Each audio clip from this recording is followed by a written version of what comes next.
అన్యుడే, కానీ యూదులు ప్రార్థించే టైంని మాత్రం తను కూడా దేవునికి వాళ్ళని చూసి బహుశా దేవునికి ప్రార్థన చేసుకొని ఉండొచ్చు.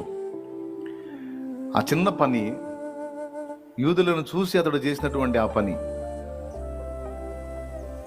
దైవ దూత అతనికి ప్రత్యక్షమై అతడు రక్షణ పొందడానికి, అతని ఇంటి వారందరూ రక్షింపబడటానికి ఆధారమైనటువంటి సువార్త అతని ద్వారా తన తోటి వారికి, ఇరుగు పొరుగులకు, ఇంటి వారికి, బంధువులకు అందరికీ అందేటట్టు దేవుడు కృప చూపాడు.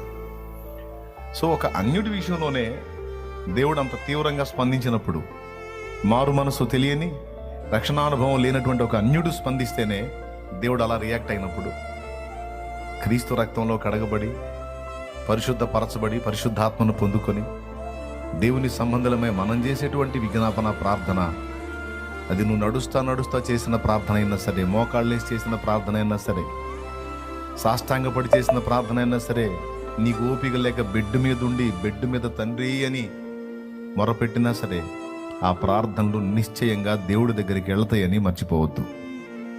కన్ఫామ్గా వెళ్తాయి, దేవుని దగ్గరికి ప్రార్థనలు వెళ్తాయి.